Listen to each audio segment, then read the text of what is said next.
Welcome back, bienvenue and all that jazz. It's time to talk about my reading plans for the month of June. I am really excited for June. A lot of the stresses and pressures are off. I passed my thesis defense. I have a temporary situation lined up for postdocing while I continue my journey of finding what's next for me. And so I'm hoping that just like the release of the stress brain will let me just read and love all the things. That being said, I'm still keeping the TBR kind of more minimal because we are going to have to be moving at the end of June, so that's going to necessitate packing up all my beautiful books, which is kind of terrifying. Like, I have so many books, but it'll be fun, and then I'll probably maybe make like a small box that I want to keep with me in the interim while we're in the midst of being in temporary living situation before we settle into our final place. And so maybe I'll show what books I'm like keeping for that. But yeah, I don't know. It's exciting to start this next stage now that I'm officially a doctor. So yeah, anyways, but that being said, let's just jump straight into the books that I'm hoping to read in the month of June. So first up, there is The Poison Song by Jenn Williams. This is book 3 in the Wind Flame trilogy, and for whatever reason, I just haven't read it yet. I read both The Ninth Rain and The Bitter Twins earlier this year and had a great time with both of them. It was like a 4 to 4.25 star, like really good experience. They have really cool like sci-fi horror elements with the antagonist mixed in this kind of fantasy world, which is just really different because usually when we think sci-fi fantasy, it's like sci-fi world building with magic. But this was like fantasy world building with sci-fi horror elements, which is just really unique and cool. And I think because I only owned the first 2 books, I just never got around to the third one, but I did get myself an ebook copy of The Poison Song so that I can finally finish this trilogy out. And this is just a month of continuing or completing series. That's kind of the goal, the vibe, just to continue the feeling of like follow through and finishing things, from finishing my PhD to finishing series. Like, who is she? But then up next, I'd like to get to Before They Are Hanged. This is book 2 in the original First Law trilogy by Joe Abercrombie. I read The Blade itself in May. I'll talk about it soon in my May wrap up, but I actually liked it a lot more than I thought it would. I didn't realize that it was going to have such D&D vibes. Usually whenever somebody talks about First Law, it's always just all vibes, no plot, just characters. And like, I can see where they're coming from when they say that. There is a plot, but the plot, if you just kind of describe it, is kind of a basic fantasy uprising type plot. But this time, instead of like being in with the main heroes who are fighting the fight and kind of fomenting the rebellion, we're following people kind of tangential to the situation in different positions. There's the spoiled prince who's just focused on his like fencing competition. There is the torturer who was himself a prisoner of war and tortured horrifically, who is now a torturer and kind of at the whims of some of the people in power. You're just following these characters that aren't as directly involved in the events themselves, but there still has some really cool D&D flares and vibes that I just really liked. And like everybody, Galacta's inner monologue, just A+.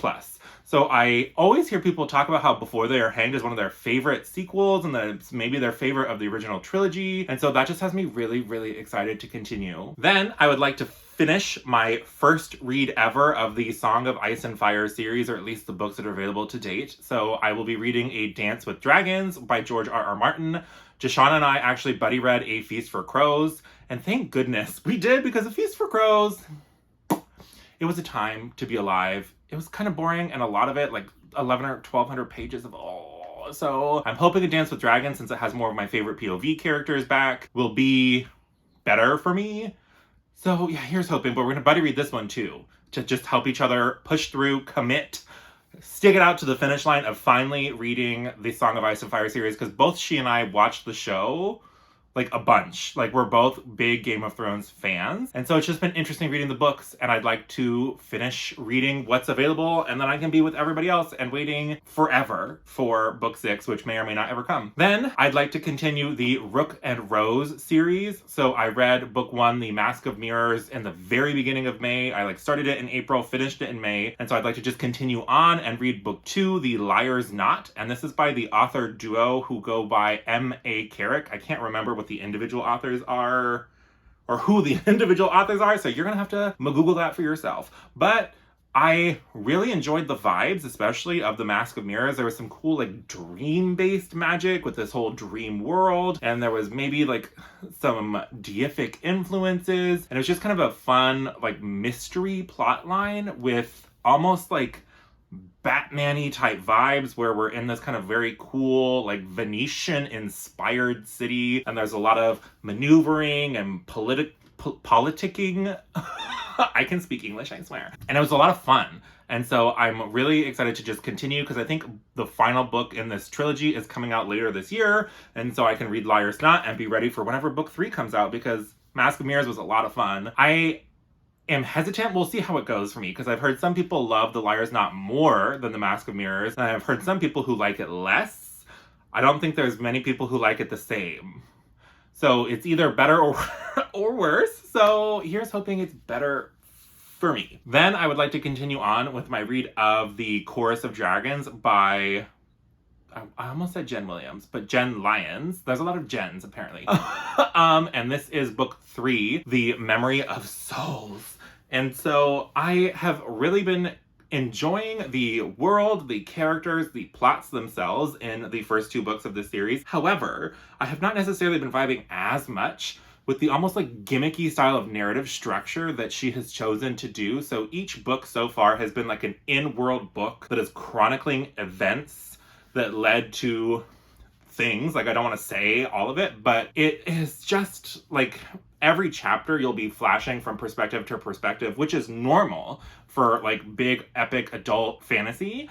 But because it's like also hopping timelines, and then there's always this like insertion of the like more modern day timeline of the story being told, and just like, and then there's the extra layer of the footnotes of somebody who was chronicling the thing, and just that whole narrative framework kind of grates on me a little bit, but like everything else is so fun. It has the Gods Among Us trope that I friggin' love. The characters are really funny and fun to follow. The plot is really interesting. There's lots of fun twists and turns. If it was just not for this narrative structure, I think it might be like a favorite series of all time, but that just kind of holds it back a little bit.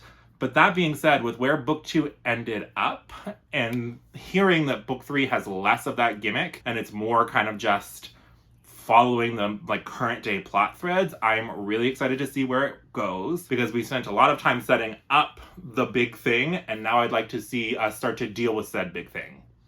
Is that too much to ask? I friggin' hope not. Then I am also continuing on with my read of the Malazan Book of the Fallen. I have been buddy reading this with Chris from A Fictional Escapist and the author, Mark Timoney, author of The Blood of the Spear. And this will be book 3, Memories of Ice.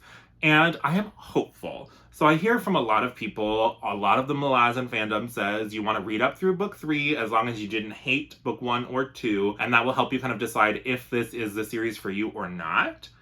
And I hear that in Memories of Ice in particular, we get a lot more kind of lore information. And let's be honest, the thing that I love most about Malazan is not the like gritty, grotesque war stuff or the heavy themes or any of that kind of stuff. I like the cool lore, world-building magic, off-the-walls, epic magic, please. And so Gardens of the Moon had a lot more of that than Dead House Gates did. And so I'm hoping that Memories of Ice is more a la Gardens of the Moon and hopefully less a la Dead House Gates. And I hope that we get more lore, more cool, epic magic, and we'll see. I am enjoying the series enough. It's again not, I don't think it'll ever be a favorite of all time just because I don't like feeling like somebody had to whip out their thesaurus to write things, or that it's like just so layered in history of this moment, and look how momentous it is because all these thousands of years of history happened in this spot on which this person is now standing. It's like nobody, I won't say nobody cares because obviously a lot of people really like that. I just don't care about having world building in that way because I'd rather have pertinent information to what's directly happening at this moment in time, not just giving me a sense of like the deep history of this entire world.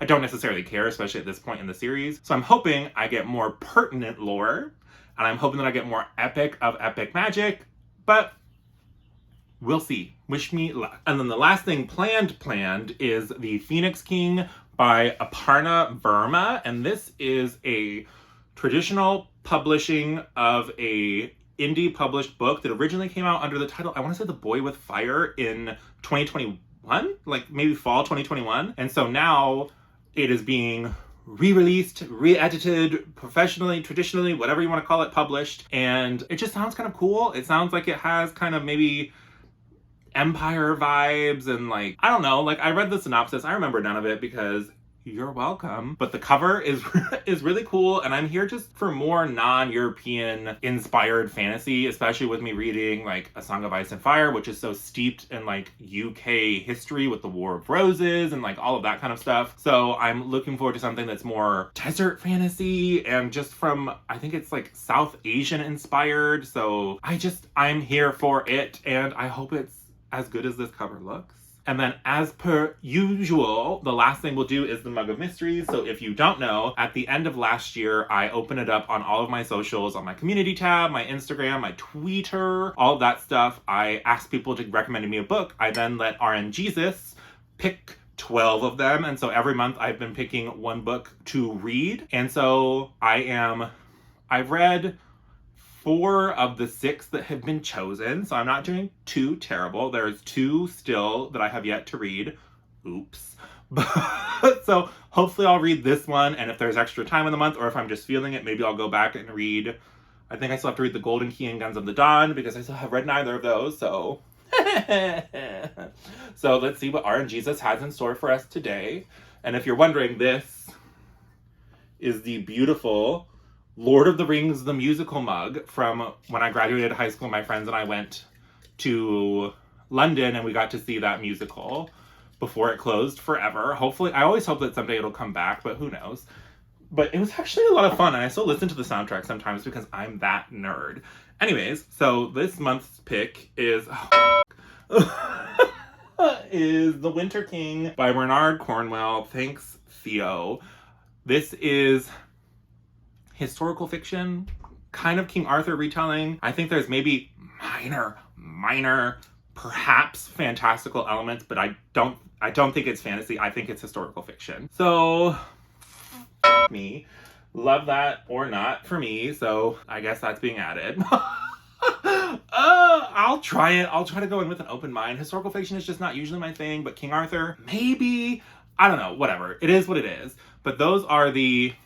How many books was that? 1, 2, 3, 4, 5, 6, 7. That is the 8 books that I'm hoping to get to in the month of June. A lot of these are friggin' ginormous. Liar's Knot is huge. Memories of Ice is massive. A Dance with Dragons is friggin' gigantic. Like, there are a lot of tomes. I think friggin' The Winter King looks fairly chunky from the versions that I've ever seen of it. So, wish me luck. But also, please let me know if there's any of these that you're the most excited to hear me talk about. Let me know and I'll try to prioritize those ones because I do like talking about the books that you guys want to chat about with me. If you just want to leave an emoji, let's go for a crown or something wintry, snowflakey for the Winter friggin' King.